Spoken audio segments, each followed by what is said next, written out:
ভাবো একবার তোমার পায়ের নিচে মাটি জ্বলছে, বাতাসে কয়লার গন্ধ আর আকাশে ধোঁয়া। রাতে জানালার বাইরে দেখা যায় আগুনের আলো, কিন্তু সেটা কোনো উৎসবের আলো নয়, সেটা হলো মৃত্যুর। এটাই জরিয়া, ভারতের সেই শহর যা 100 বছরেরও বেশি সময় ধরে আগুনের নিচেই বেঁচে আছে।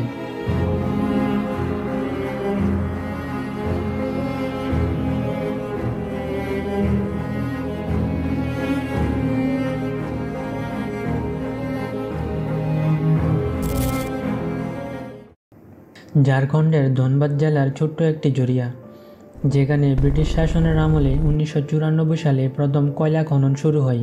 তখনকার দিনে এটি ছিল ভারতের ইস্পাত শিল্পের প্রাণকেন্দ্র। রেল ইঞ্জিন, কারখানা, বিদ্যুৎ সব চালাতো এই কালো কয়লা। কিন্তু খননের পদ্ধতি ছিল অবৈজ্ঞানিক ও বিপজ্জনক।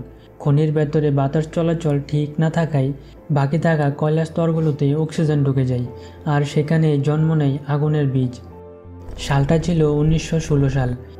ব্রিটিশ কোম্পানির পরিচালিত এক খনি, যার নাম ছিল বাওরা কলিয়ারি, সেখানেই প্রথমবার কয়লা নিজে থেকেই জ্বলে ওঠে।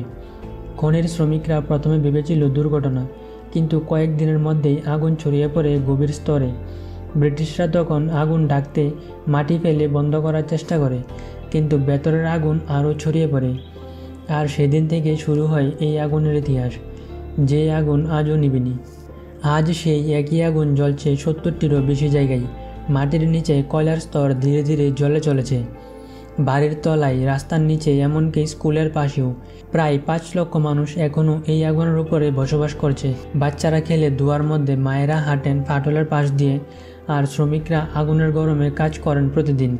ডাক্তারদের মতে এখানে বাতাসের বিষাক্ত গ্যাসের পরিমাণ এতই বেশি যে জরিয়ার মানুষের গড় আয়ু দেশের বাকি অংশের চেয়ে 10 বছর কম। 1971 সালে ভারত সরকার খনিগুলো জাতীয়করণ করে, আর 2009 সালে ঘোষণা করা হয় জরিয়া মাস্টার প্ল্যান। 7,000 কোটি টাকার প্রকল্প। লক্ষ্য ছিল 79,000 পরিবারকে নিরাপদ স্থানে স্থানান্তরিত করা। কিন্তু এত বছর পরও মাত্র 5% পরিবার সরানো হয়েছে। যারা গেছে তারা বলে, এখানে বাড়ি পেয়েছি কিন্তু কাজ হারিয়েছি। বাকি পরিবারগুলো আজও আগুনের তাপে বেঁচে আছে, মাটির নিচের আগুনে আর সরকারের প্রতিশ্রুতির উপরে। 2025 সালে সরকারের নতুন পরিকল্পনা এসেছে, 5,940 কোটি টাকার সংশোধিত মাস্টার প্ল্যান। আগুন নেভানো, নতুন ঘর, চাকরি আর শিক্ষা, সব প্রতিশ্রুতি দেওয়া হয়েছে। কিন্তু মানুষ জানে, শুধু পরিকল্পনা নয়, প্রয়োজন মানবিক পদক্ষেপ। এই শহরের মানুষ বাঁচতে চায়, আগুনের ভয় নিয়ে নয়, ভবিষ্যতের আশায়। জরিয়া শেখায়, অগ্রগতি যদি মানুষের জীবন গ্রাস করে, তাহলে সেটা আগুন নয়, অভিশাপ। তবু এই শহর এখনও জ্বলছে, আর আগুনের ভেতরেও জ্বলছে এক আশার আলো। একদিন হয়তো এই আগুন নিভবে, কিন্তু জরিয়ার গল্প কখনো নয়।